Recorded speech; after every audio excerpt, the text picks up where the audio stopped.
Hi guys, let's start with test number 30 of Vision IAS UPSC 2021 Prelims test series. So question number 1. Consider the following statements regarding primary forest. Statement 1. These forests are composed of native species and the ecological processes are relatively intact with no major human activity. Number 2, share of primary forest in the world's total forest area is less than 5%. Which of the statements given above is or are correct? So now let's come to the first statement. These forests are composed of native species and the ecological processes are relatively intact with no major human activity. This is correct. Now let's come to statement 2. Share of primary forest in the world's total forest area is less than 5%, which is incorrect. It should not be less than 5%, but it should be roughly about 25% of the total forest area. So the correct answer is option A, that is 1 only. Now let's come to question number 2. So question number 2. Okay.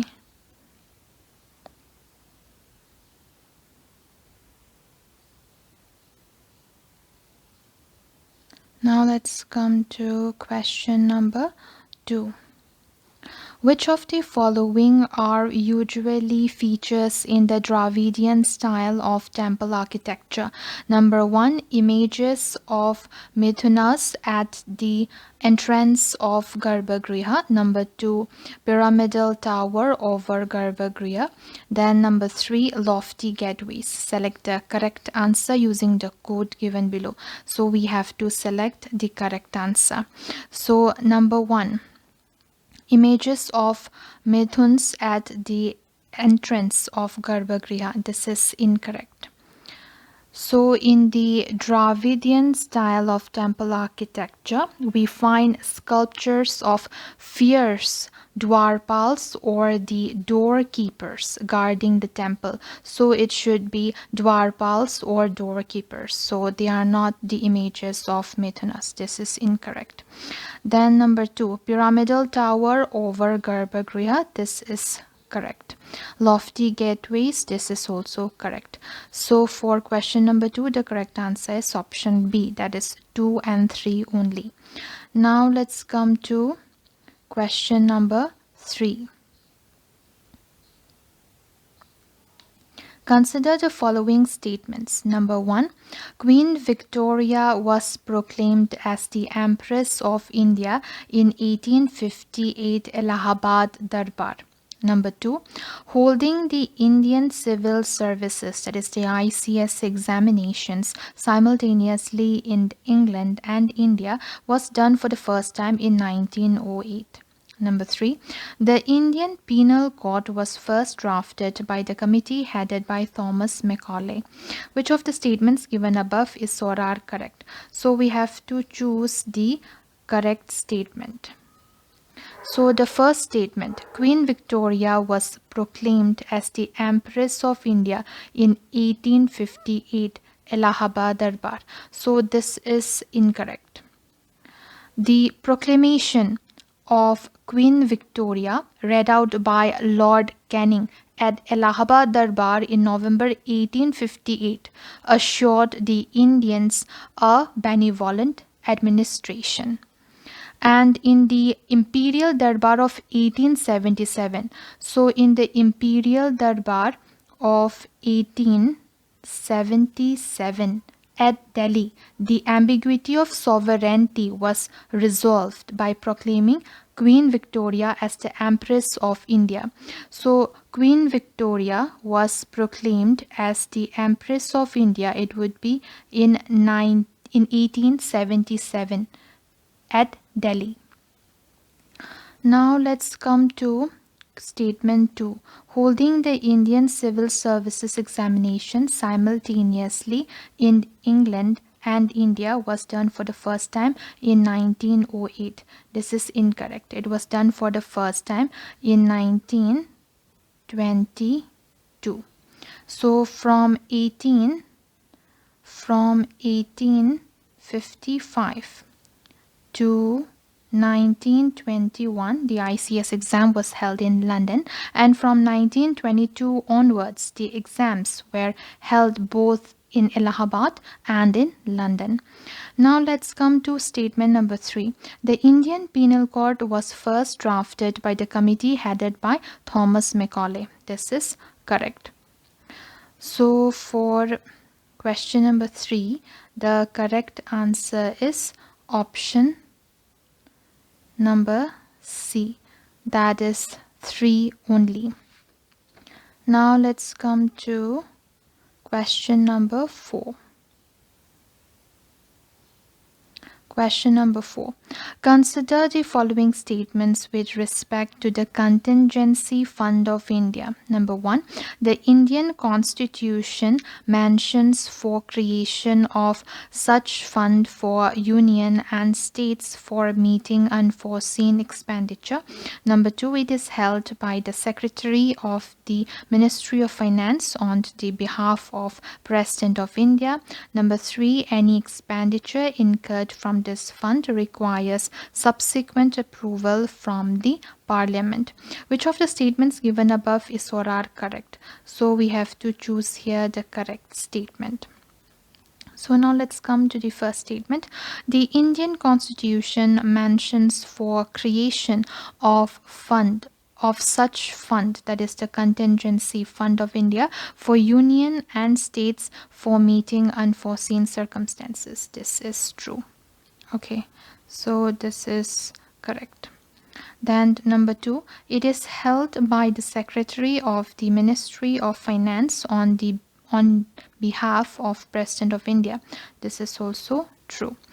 Any expenditure incurred from this fund requires subsequent approval from the Parliament. This is also correct. So the correct option is statement D. So 1 is option D. So 1, 2 and 3 are correct. Now let's come to question number 5. Financial Action Task Force FATF maintains grey list and blacklist of countries for non-compliance with its action plan to combat terrorism. Which of the following is or are the criteria for a country to be included in any of the two lists? Number 1, financing of terrorism. Number 2, laundering of proceeds of crimes. Number 3, drastic reduction of tax rates. Select the correct. So it's asking for correct answer using the code. So the first one, financing of terrorism, it is correct. Number 2, laundering of proceeds of crimes. This is also correct. Drastic reduction of tax rates. This is incorrect. So for question number 5, the correct answer is option A. That is 1 and 2 only. Question number 6. Consider the following statement with reference to green term ahead market, that is GTAM, which is green term ahead market in electricity. Number 1, it is an initiative of the Ministry of New and Renewable Energy. Number 1 is correct. Statement number 2, under this mechanism, Indian renewable energy seller will get access to neighboring countries' energy market. This is incorrect. So it will benefit the renewable energy sellers by providing access to the pan-India market, but the renewable energy sellers will not get access to neighboring countries' energy market. So they will not get access to neighboring countries' energy market, but it will benefit the renewable energy sellers by providing access to the pan-India market. So, for question number 6, which of the statements given above is or are correct? So, the correct statement is one only. So, option A is the correct answer. Now, let's come to question number 7. So, question number 7. India is home to several lakes that range from freshwater to completely salt water. In this context, which of the following are freshwater lakes? Number 1, we have Koleru Lake. So, Koleru Lake is a freshwater lake. It is there in the state of Andhra Pradesh. Then number 2, we have Wooler Lake, which is also a freshwater lake. And Wooler Lake is the largest freshwater lake in India. And it is there in the Union Territory of Jammu and Kashmir. Then we have the Lonar Lake, which is a saline lake, and it's not a freshwater lake, and it is there in the state of Maharashtra. Then number 4, we have Deepor Bell, and it is also a freshwater lake, and it is there in the state of Assam. Select the correct. So it's asking for the correct answer using the code given below. So it is 1, 2, and 4.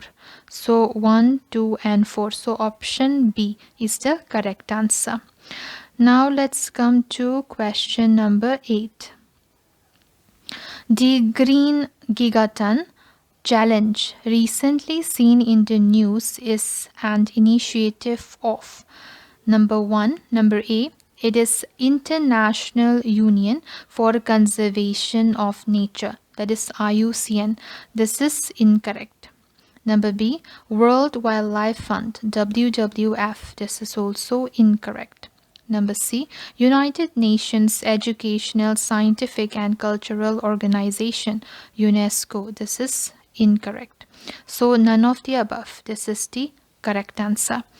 And this Green Gigaton Challenge, it is a combined initiative of 5 partners. So the first partner is Emergent Forest Finance Accelerator. The second partner is United Nations REDD program. The third partner is Architecture of REDD plus transactions. The fourth partner is Forest Trains. And the fifth partner is Environment Defense Fund. Now let's come to question number 9. So question number 9, with reference to scheduled castes, that is SCs, and scheduled tribes, that is STs, consider the following statements. So we have statement number 1. So we have the first statement. Statement number 1. The President issues the order to include certain groups of people as scheduled castes, that is SCs, and scheduled tribes, that is STs, after consulting the governor of a state. This is correct.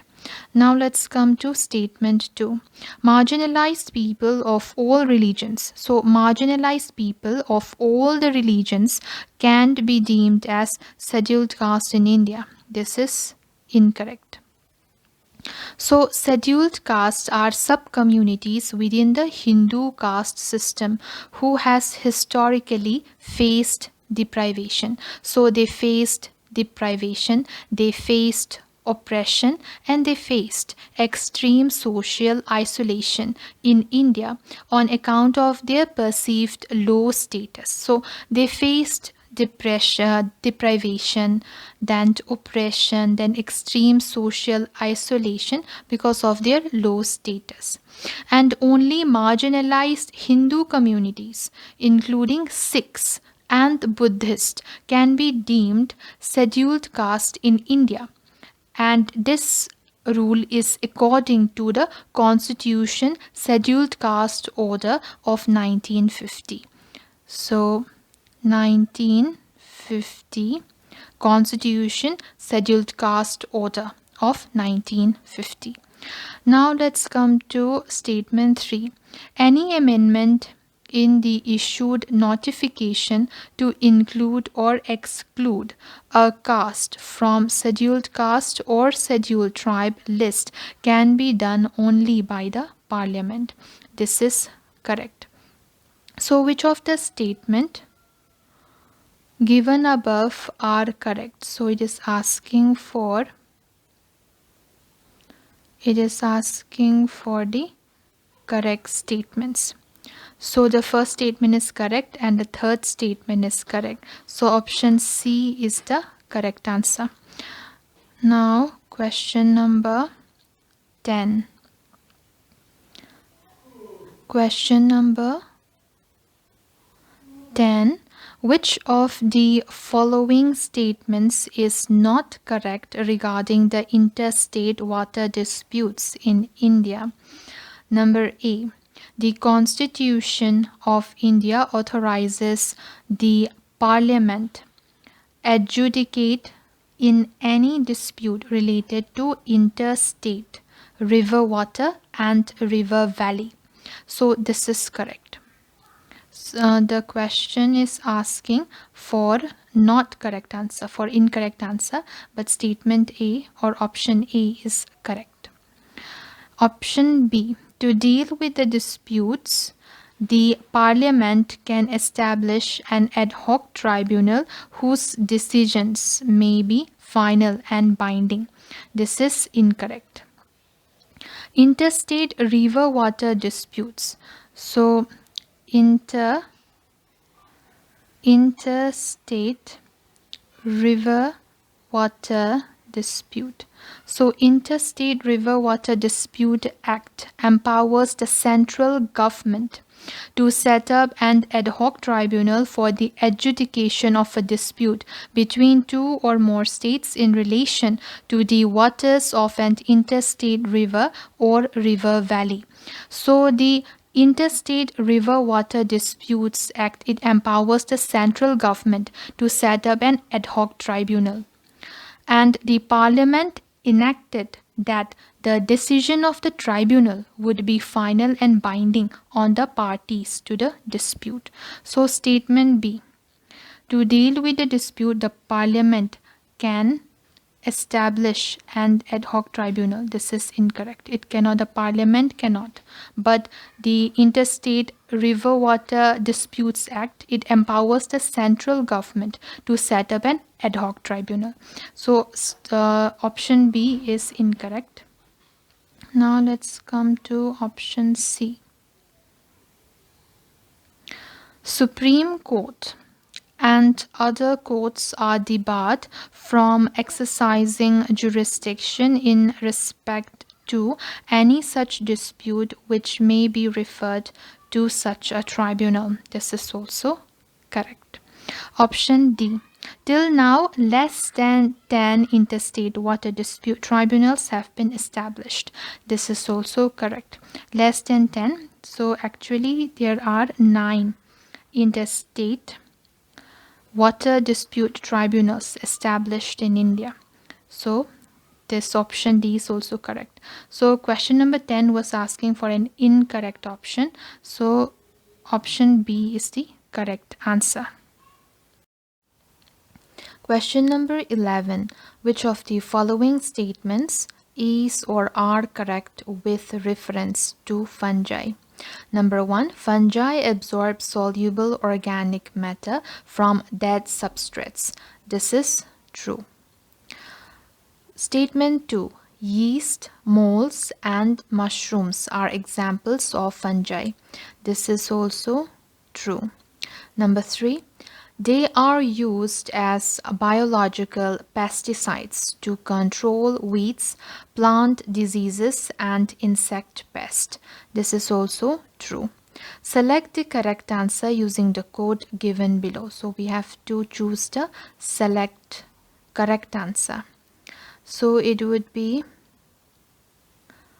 option number D, 1, 2 and 3. So all the statements, they are correct. Now let's come to question number 12. Colony collapse disorder is a phenomenon commonly observed in. So now let's first know what is this colony collapse disorder, or it can be written as CCD, in short form CCD.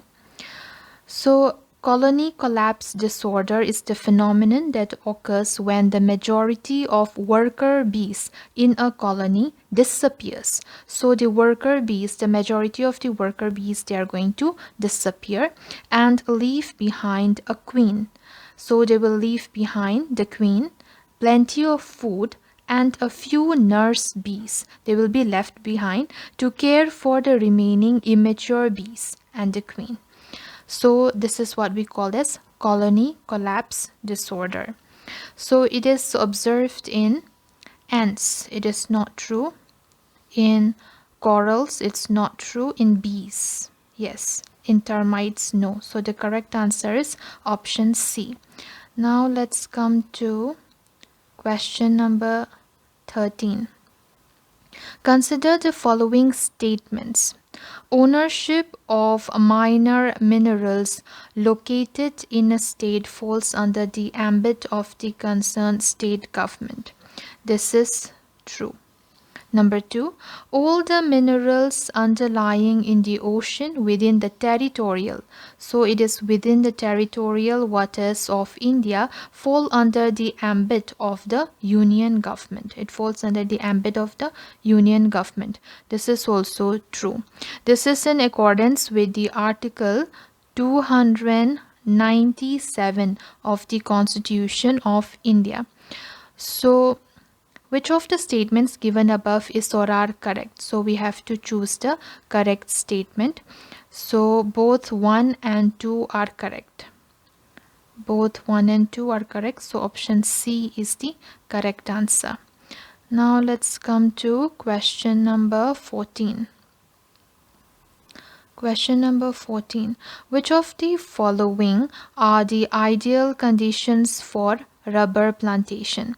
So which of the following are the ideal conditions for rubber plantation?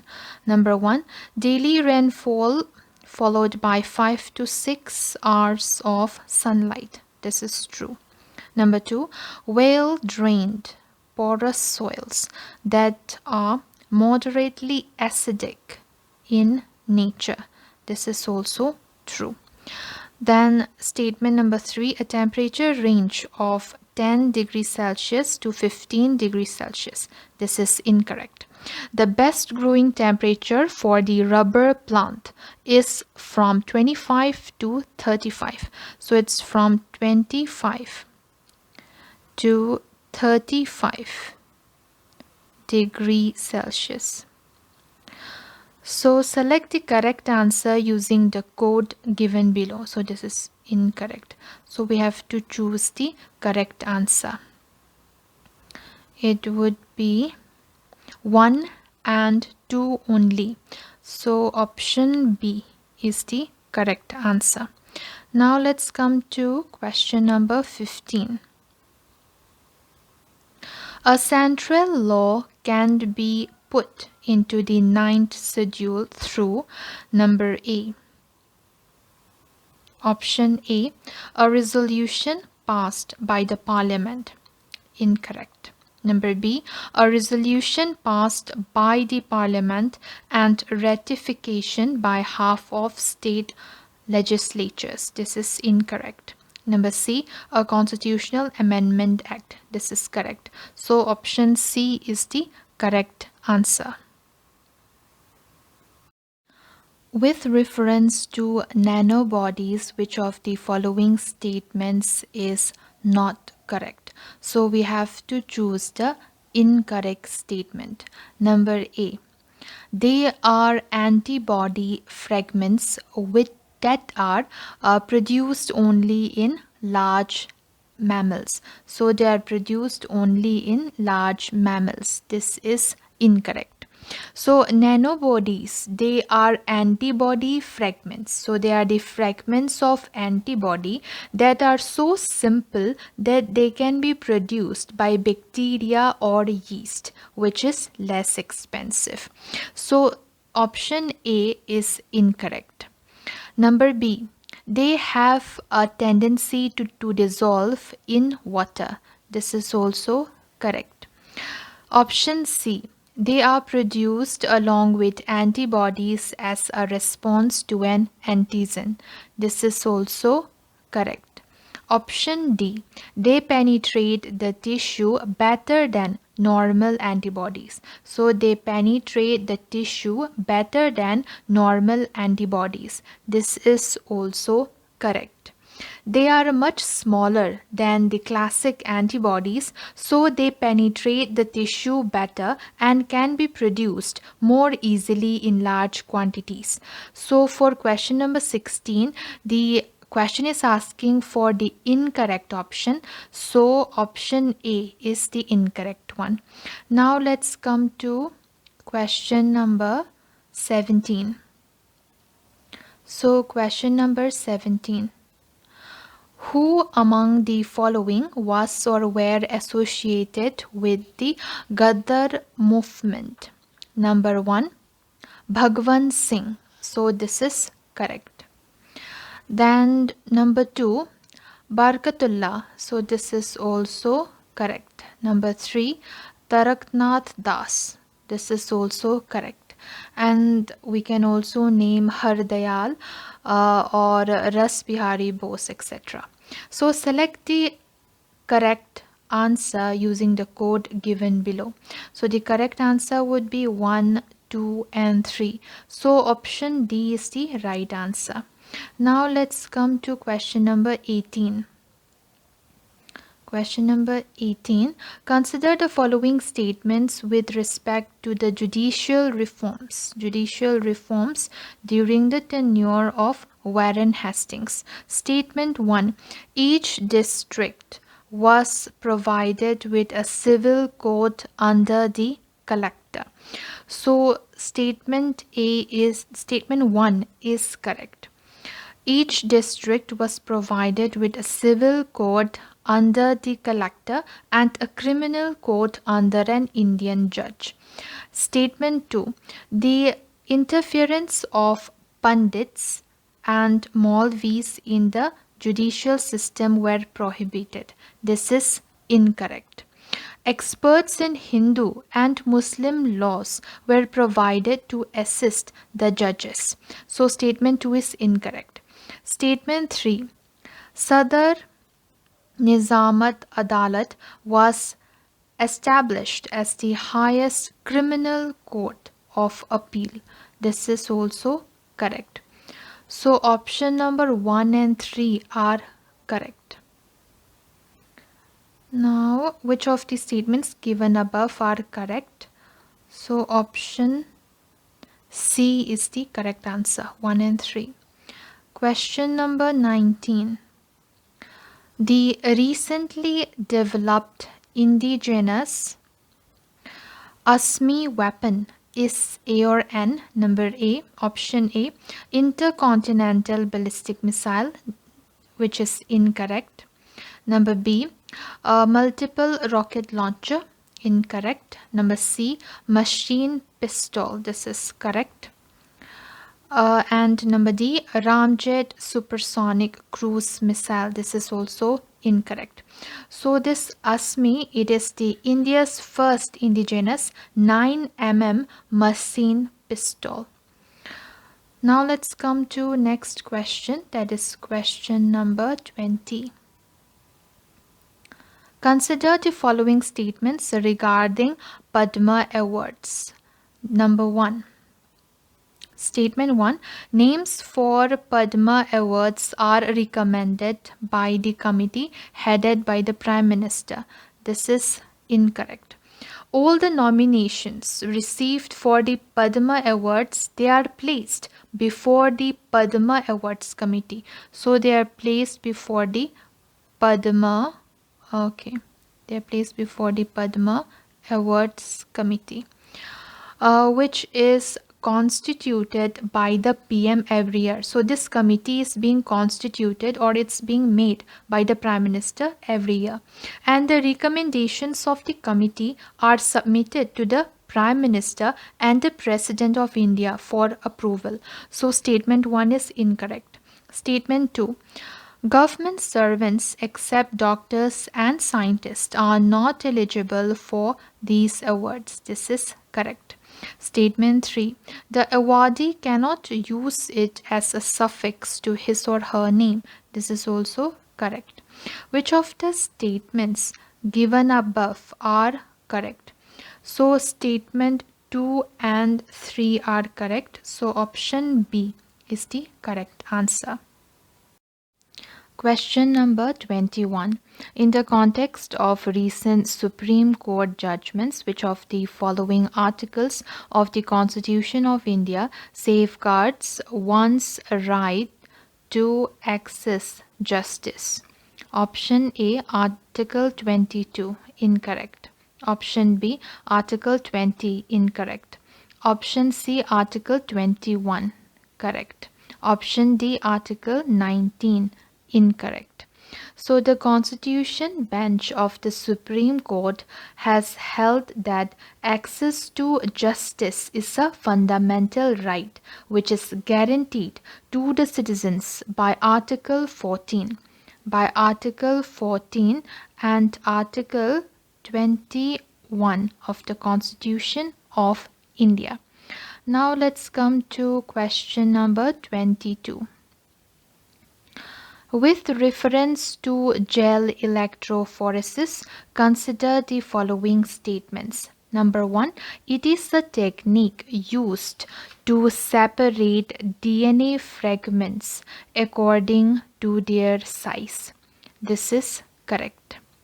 Statement 1 is correct. So gel electrophoresis is a laboratory method which is used to separate mixtures of DNA. So it is used to separate mixtures of DNA, then RNA or protein according to molecular size. Now let's come to statement 2. In gel electrophoresis, molecules to be separated are pushed by an electric field. This is correct. Which of the statements given above is or are correct? So both 1 and 2 are correct. So option C is the correct answer. Now let's come to question number 23. Question number 23. With reference to the Juvenile Justice Care and Protection of Children Act 2015, consider the following statements. Statement 1. It mandates setting up of Juvenile Justice Board and Child Welfare Committees in every district. This is correct. It provides statutory status to the Central Adoption Resource Authority, that is CARA. This is also correct. All child care institutions, whether run by state government or by voluntary or non-governmental organizations, are to be mandatorily registered under the Act. This is also correct. So, which of the statements given above are correct? So, all the statements are correct. Hence, option D is the correct answer. Now, let's come to question number 24. Question number 24. Consider the following statements regarding the phases of the moon. Number 1, a supermoon. So a supermoon happens when a full moon or new moon occurs close to the perigee. So perigee is the point when the moon's orbit is closest to Earth. So statement 1 is correct. Then statement 2. A micromoon happens when a crescent moon occurs close to the perigee. This is incorrect. So when a full moon or new moon occurs close to the apogee, it is known as micromoon, and apogee is the point and in the moon's orbit where the moon is furthest from the earth. So statement 2 is incorrect. Which of the statements given above is or are not correct? So the not correct statement would be option B, that is 2 only. Now let's come to question number 25. Consider the following statements regarding deemed forest. So the first statement is, these are the land tracts that appear to be forest but have not been notified as forest. So the first statement, these are the land tracts that appear to be forest but have not been notified as forest in historical records or government records. These are deemed forests. So this is correct. Number 2, the deemed forest comprise more than half of the forest land in India. This is incorrect. The deemed forest, it comprises 1%. So it comprises only 1% of forest land in India. So it is incorrect. Statement 3. The states are free to define and declare the deemed forest. This is also correct. Which of the statements given above is or are correct? So option 1 and 3 are correct. So option C is the correct answer. Question number 26. In the context of the Indian Constitution, the term doctrine of eclipse implies that. Now first let's come to option B.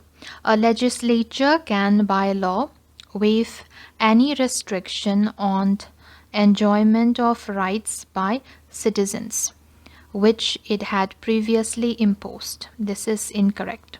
Option C. If a law is inconsistent with any provision of the Constitution, then it will be held void to the extent of inconsistency. The valid part will continue to exist. This is incorrect. Now let's come to option D. The state and the union legislatures should not encroach upon the sphere demarcated for the other. This is also incorrect. Now let's come to option A. Any pre-constitutional law must be consistent with the fundamental rights. So the doctrine of eclipse is related to Article 13. It's related to Article 13, Clause 1 of the Indian Constitution. Article 13 states that any law which was made before the commencement of the Constitution must be consistent with Part 3 of the Indian Constitution. That is the fundamental rights. So option A is the correct answer. Now let's come to next question, question number 27.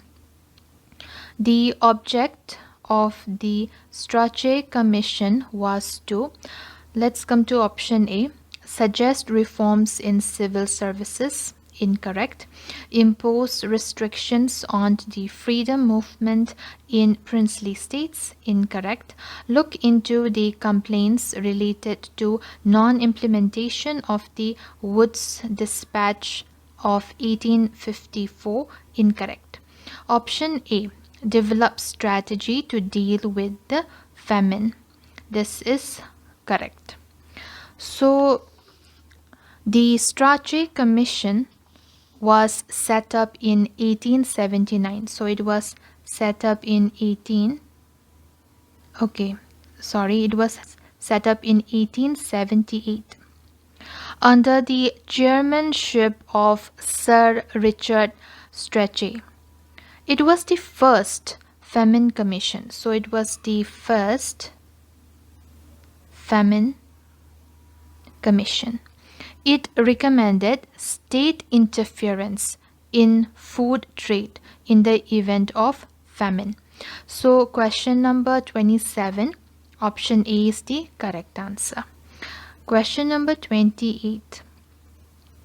With reference to network for greening the financial system, consider the following statements. Statement 1. It is the network of central banks for promoting the cause of the Paris Climate Agreement. This is correct. Statement 2. It was established on the occasion of the Rio Plus 20 summit. This is incorrect. The network for greening the financial system, or we can say it as NGFS. So NGFS was established or was created in 2017. So it was created in 2017. Statement 3. India is one of the founder members of the network. This is incorrect. NGFS, it consists of 87 members. So NGFS, it consists of 87 members and 13 observers. And India is neither a founder member nor a member of the network. So option 3 is statement 3 is incorrect. Which of the statements given above is or are correct? So the correct option is option A, that is one only. Now let's come to question number 29. With reference to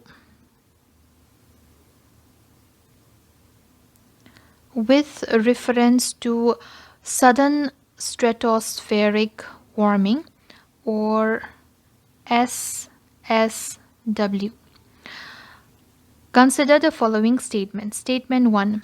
In this phenomenon, the warm air in the troposphere rises rapidly up to stratopause. This is incorrect. So during an SSW, that is sudden stratospheric warming, the polar vortex, it breaks down or it weakens temporarily, that is for a short time, or it even reverses to flow from east to west. So the cold air in the polar vortex, it then descends. So it comes down very rapidly, and this causes the temperature in the stratosphere to rise very rapidly, as much as 50 degrees Celsius. And this happens only within a very few days. And this phenomenon is what we call as SSW, or sudden stratospheric warming. So statement 1 is incorrect. Statement 2. Climate change is the main factor that causes these stratospheric warming. This is incorrect. So SSWs, they are natural. So they are natural fluctuations in the atmosphere, and they are not caused by climate change. So statement 2 is incorrect. Which of the statements given above is or are correct? So both of them are incorrect. So option D is the correct answer. Now let's come to question number 30. Through which of the following ways can companies independently demonstrate a commitment to stakeholder capitalism? Statement 1. Reducing the CEO worker pay ratio. This is true. Number 2. Investing in local communities. This is also true. Then statement 3. Focus on increasing profits over long-term value creation. No, this is incorrect. So it should be to create long-term value and not to maximize profit. So the focus should be on long-term value creation and over, it should be the focus should be on long-term value creation over profit. So statement 3 is incorrect. Select the correct answer using the code given below. So the correct answer would be option A, that is 1 and 2 only.